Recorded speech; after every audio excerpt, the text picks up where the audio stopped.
Hi friends, welcome to Sadadhanush YouTube channel. Friends, இப்போ நம்ம கண்ணுக்குட்டி வந்து தவிடு குடிச்சிட்ருக்கு. நெக்ஸ்ட்டு வந்து என்ன பண்ண போகிறோன்னா பால் கறக்க போகிறோம். ஆல்ரெடி பால் மாட்டுக்கெலாம் தவிடு போட்டாச்சு. இப்போ கண்ணுக்குட்டி வந்து தவிடு குடிச்சிட்ருக்கு. நம்ம இந்த வீடியோவில் என்ன பார்க்க போகிறோம் அப்படின்னு பார்த்திங்கன்னா, எல்லோரும் ரொம்ப நாளாக கேட்டுட்டு இருந்த சென மாடுங்களோட அப்டேட் தான் பார்க்க போகிறோம். மெயினாக ஜியா பேபியோட அப்டேட் பார்க்க போகிறோம். அதுக்கு முன்னாடி நம்மளோட வழக்கமான வேலையிலேருந்து ஸ்டார்ட் பண்ணிடலாம். இன்றைக்கி லக்கியிலேருந்து பால் கறக்க ஆரம்பித்தாச்சு. ஆல்ரெடி வாண்டு மாடு வந்து பால் கறந்தாச்சு. இப்போ நெக்ஸ்ட்டு வந்து நான் லக்கி மாடு வந்து பால் கறந்துட்டுருக்கேன். இப்போ ஒரு 2 நாளாக நல்லா எங்கள் ஊரில் வந்து நல்லா மழை, அதனால மாடுங்கள்லாம் ஷெட்டுக்குள்ளே தான் இருந்தது. காலையில் கூட ஷெட்டில் தான் இருந்தது. அதுக்கப்புறமா தான் பிடிச்சி வெளியில் கட்டணும். ஒரு 2 நாளாக ஷெட்டுக்குள்ளே இருந்துட்டு இப்போ தான் மாடுங்கள்லாம் இன்றைக்கி வெளியில் வந்திருக்கு. 2 நாளாக கொஞ்சம் தீனி, பச்சை தீனிலாம் அறுக்க முடியல. வைக்கோல் தான் அதிகமாக போட்டுட்ருந்தோம். இன்றைக்கி தான் வந்து தீவனப்புல்லாம் நிறைய சாப்பிட்டு சோளப்பயிர் சாப்பிட்டுச்சு மாடு. அதனால் பால்லாம் வந்து கொஞ்சம் குறைய ஆரம்பிச்சிச்சு. மாடுங்களை பொறுத்த வரைக்குமே வந்து ஒரு நாள் தீனி கம்மி பண்ணி போட்டாலுமே வந்து பால் வந்து குறைய ஆரம்பிச்சிடும். ஒரு நாள் மேய்ச்சல் போடனாலுமே அன்னைய பால்லே அது வந்து தெரிஞ்சிடும். சட்டுன்னு வந்து குறைய ஆரம்பிச்சிடும். மேக்ஸிமம் வெயில் காலத்தில் கூட நம்ம வந்து தாக்கு பிடிச்சிடலாம். அந்த மழை காலம் இருக்குது பார்த்திங்களா, அதில் வந்து சோளப்பயிர் தீவனப்பெல்லாம் அறுக்கவே முடியாது. மழையில் நசன்ட்டே இருக்கும். அதனால தான் மாடுங்கள்லாம் கொஞ்சம் பால் குறையிறது. ஃப்ரெண்ட்ஸ், வாங்க நம்ம சென மாடுங்களோட அப்டேட்லாம் ஃபஸ்ட்டு பார்த்துட்டு வந்துடலாம். என்ன சென மாடுன்னு சொல்லிட்டு மற்ற மாடெலாம் காமிச்சிட்ருக்கேன்னு பார்க்குறீங்க தானே? வாங்க காமிக்கிறேன். ரொம்ப நாளாக நிறையா பேர் வந்து சென கண்ணுக்குட்டியோட அப்டேட்லாம் கேட்டுட்டு இருந்தீங்க. இன்றைக்கி தான் போட முடிஞ்சது. நாளை இப்போ போடலாம் அப்போ போடலான்னு சொல்லிட்டு வேறு வீடியோ போட்டுட்ருக்கேன். இதை போடவே முடியல. சரி வாங்க பார்க்கலாம். நிறையா பேர் ஜியாவை பற்றி கேட்டதுனால ஃபஸ்ட்டு ஜியாவை பற்றி சொல்லிடுறேன். நம்ம ஜியா மாடு வந்து கண்ணுக்குட்டி போடுறதுக்கு இன்னும் ஒரு 1-1.5 மாதத்துக்கு மேலேயே இருக்குது டைமு. இவங்க வந்து யாருன்னு உங்களுக்கு நல்லாவே தெரியும். நம்ம ஷீரோட கண்ணுக்குட்டி. இவங்க தான் நம்ம வீட்லேயே கொஞ்சம் அழகாக இருக்கிற புதுவிதமான கண்ணுக்குட்டி. ஏன்னா பிளாக் அண்ட் ஒயிட்டில் இருக்கனால எங்கள் வீட்டில் ஃபஸ்ட்டு இவ தான் பிளாக் அண்ட் ஒயிட்டு. இப்போ வந்து புதுசாக நம்ம கருப்பு மாடும் இதே கலரில் போட்டிருக்காங்க கொஞ்சம். ஆனால் இருந்தாலும் இவளோட கலர் மேட்சிங் அளவுக்கு வரல அவளுக்கு. நம்ம ஜியாவும் பேபியும் தான் வந்து சென கண்ணுக்குட்டிங்க. ரெண்டுமே தலைச்ச மாடு தான். ரெண்டும் ரெட்டை கதிரே அப்படின்ற மாதிரி ரெண்டும் ஜோடியாக இருக்குது. ஆனால் ரெண்டும் ஒரே வயிற்றுலாம் பிறக்கல, வேறு வேறு மாட்டுக்கு பிறந்தது. ஒன்று வந்து ஷீரோட பொண்ணு, இன்னொரு மாடு வந்து நாங்கள் விற்றுட்டோம், அதோட பொண்ணு. நம்ம ஜியா மாடு வந்து எப்படி அப்படின்னு பார்த்தீங்கன்னா ரொம்ப பாசம் அப்படிலாம் இல்லை. அது வேலையில் அது கரெக்டாக இருக்கும். என்னடா ஜியாவை பற்றி சொல்கிறேன்னு தானே நினைக்கிறீங்க? ஜியாவுக்கு முன்னாடி ஒரு சீனியர் இருக்காங்க. யாருன்னா நம்ம பேபி தான். இவங்களுக்கும் அவங்களுக்கும் 1 மாதம் டிஃப்ரெண்ட்டு. ஃபஸ்ட்டு வந்து பேபி தான் கண்ணுக்குட்டி போடுவோம், நெக்ஸ்ட்டு ஜியா போடுவாங்க. இவங்களுக்கு இன்னும் 1 மாதம் இருக்குது, அவங்களுக்கு 1 மாதத்துக்கு அதிகமாக இருக்குது ஜியாவுக்கு. நெக்ஸ்ட் நம்ம வீட்டில் கண்ணுக்குட்டி போடுற மாடுங்கன்னா இதுங்க ரெண்டும் தான். இன்னொரு மாடு வந்து இருக்குது, நான் நெக்ஸ்ட்டு காமிக்கிறேன். பேபி வந்து கொஞ்சம் ஜியாவோட ஹைட்டு. என்னக்கா சென மாட்டை காமிக்க வந்தீங்கன்னா சென மாட்டை மட்டும்தான் காமிப்பியே, எங்கெல்லாம் காமிக்க மாட்டியா அப்படின்னு சொல்லிட்டு ப்ரூசி பார்த்துட்ருக்காங்க. அப்படியே அவங்களையும் காமிக்கிறேன். ப்ரூசியும் சூசியும் இப்போ தான் வளர்ந்துட்டுருக்காங்க கொஞ்சம் கொஞ்சமாக. நெக்ஸ்ட்டு நம்ம பேபியும் ஜியாவும் பால் மாடானதும் அவங்க பொசிஷன் இவங்க தான் பிடிப்பாங்க. பார்த்திங்களா நம்ம சூசி எப்படி பார்த்துட்ருக்கான்னு. நம்ம ஜியாவும் சூசியும் அக்கா தங்கச்சிங்க. இங்கே பாருங்கள் லக்கியும் நிலாவும் எப்படி கொஞ்சிட்ருக்காங்கன்னு. இது வந்து பால் கறக்கிறதுக்கு முன்னாடி எடுத்த வீடியோ. என்ன பாசம் பார்த்திங்களா? ஒரு நேரம் அடிச்சுக்குவாங்க, ஒரு நேரம் கொஞ்சிக்குவாங்க. நம்ம ரோசி பாருங்கள் எப்படி பேன்னு பார்த்துட்ருக்காங்கன்னு. அதுக்கப்புறம் பார்த்திங்கன்னா நம்ம ஜியாவுக்கும் ஷீரோக்கும் 1 மாதம் டிஃப்ரெண்ட்டு. நெக்ஸ்ட்டு 1 மந்தில் வந்து ஒரு மாடாக கண்ணுக்குட்டி போட்டுரும். நம்ம மாடு வந்து ரொம்ப நாளைக்கு முன்னாடியே பால் நிறுத்தியாச்சு. கண்ணுக்குட்டி போடுற வரிசையிலே நம்ம வீட்டில் இவங்க தான் 3rd பிளேஸ் பிடிச்சிருக்காங்க.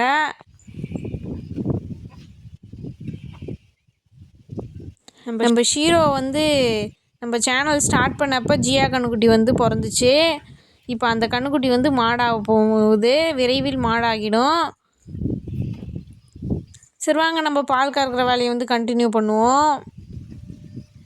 ஃப்ரெண்ட்ஸ், எங்கள் ஊரில் வந்து ஒரு 2 நாளாக மழை பெஞ்சிட்டு இருந்துச்சு. உங்கள் ஊரில் இந்த தடவை மழை பெஞ்சுதா அப்படின்னு சொல்லிட்டு கமெண்ட்டில் சொல்லுங்கள். மழை பெஞ்சு இன்றைக்கி தான் வெயில் அடித்து எல்லாம் காய ஆரம்பிச்சிருக்கு. கண்ணுக்குட்டி இன்றைக்கி தான் மேய்ச்சலுக்கு போச்சு. மேய்ச்சலுக்கு போனதில் கண்ணுக்குட்டிக்கு ஒரே சந்தோஷம். அப்படியே காட்டுக்கு போனோடனே குதிக்க ஆரம்பிச்சிச்சு எல்லாம். 2 நாளைக்கு முன்னாடி கூட இப்படி தான் ஃப்ரெண்ட்ஸ் பால் கறந்துட்டு இருந்தோம். இந்த மாதிரி தான் கிளைமேட் இருந்துச்சு. டக்குன்னு மழை வர ஆரம்பிச்சிச்சு. அப்படியே 2 நாள் தொடர்ந்து மழை பெஞ்சிட்டு இருந்தது கொஞ்சம் கொஞ்சமாக. இன்றைக்கும் அதனால் சீக்கிரமாக வேலையை முடிச்சாச்சு. இன்றைக்கெலாம் வந்து மழை முடிஞ்சிடுச்சு, மழைலாம் இல்லை. ஷெட்டும் எல்லாமே வந்து காய ஆரம்பிச்சிச்சு.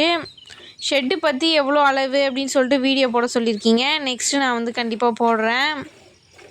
எல்லா இடமே தண்ணி நின்று இப்போ தான் நிறைய பூண்டு புல்லெல்லாம் முளைச்சிருக்கு. எல்லாம் மாடு கட்டி காலி பண்ணணும்.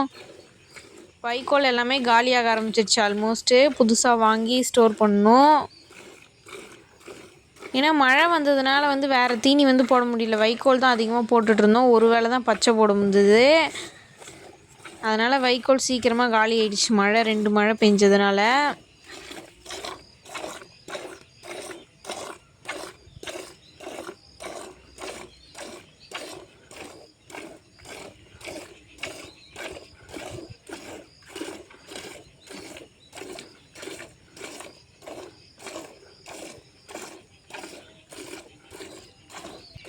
ஃப்ரெண்ட்ஸ் அப்படியே கடைன்னு வந்து நம்ம லக்கி மாடு வந்து பால் கறந்து முடிச்சாச்சு. இப்போ நெக்ஸ்ட்டு வந்து அடுத்து கருப்பு மாடு கறந்துடலாம். கருப்பு மாடு கண்ணுக்குட்டி அவுத்து விட்டோன்னே எப்படி ஓடி வராங்கன்னு பாருங்கள். எங்கே கட்டினாலும் அவங்க அம்மாவை கண்டுபிடிச்சிருவாங்க. கருப்பு மாடு கண்ணுக்குட்டி போட்ட வீடியோ வந்து நம்ம சேனலில் இருக்குது. நீங்கள் பார்க்கலன்னா போய் செக் பண்ணி பாருங்கள். இன்னும் பாசம் பார்த்தீங்களா? எங்கள் அப்பா வந்து பாப்பா மாடு கறந்து முடிச்சிட்டாரு. அங்கே பாருங்கள் நிலா அங்கே கொஞ்சிட்டு வந்துட்டு நம்ம பாப்பா கூட சண்டை போட்டுட்ருக்கு.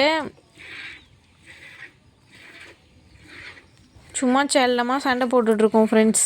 ஆனால் ஷெட்டில் கட்டினா இந்த மாதிரி நீட்டாக விட்டு கட்ட முடியாது. கொஞ்சம் குறுக்கி தான் கட்ட முடியும்.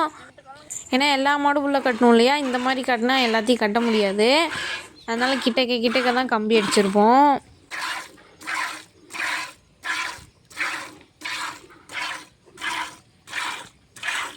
நம்ம கருப்பு மாடு வந்து கொஞ்சம் கம்மியாக பால் கறக்கிற மாடு தான். அதனால் டக்குன்னு பால் கறந்துடலாம். கண்ணுக்குட்டி வேறு இருக்கனால கண்ணுக்குட்டிக்கு 1.5 காம்பு விட்டுருவோம்.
சரி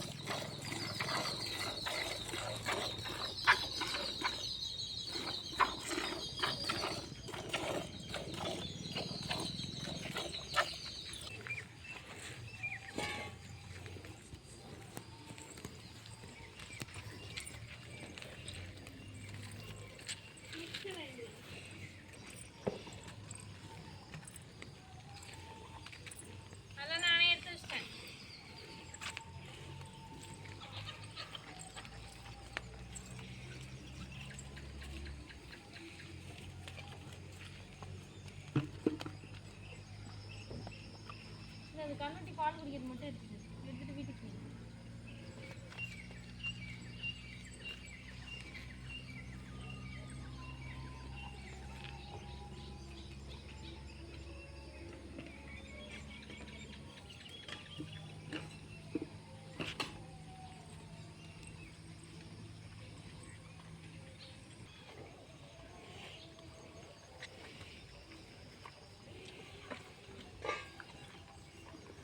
ஃப்ரெண்ட்ஸ் இப்போ வந்து பால் கறந்து முடிச்சு கண்ணுக்குட்டியும் அவுத்து விட்டாச்சு. கண்ணுக்குட்டி வந்து ஜாலியாக பால் குடிச்சிட்ருக்கு. ஓகே ஃப்ரெண்ட்ஸ், நான் வந்து இதோட இந்த வீடியோ முடிச்சுக்கிறேன். வீடியோ பிடிச்சிருந்துன்னா லைக் பண்ணுங்கள், ஷேர் பண்ணுங்கள், கமெண்ட் பண்ணுங்கள், சப்ஸ்கிரைப் பண்ணுங்கள். தேங்க்ஸ் ஃபார் வாட்சிங். Bye, take care.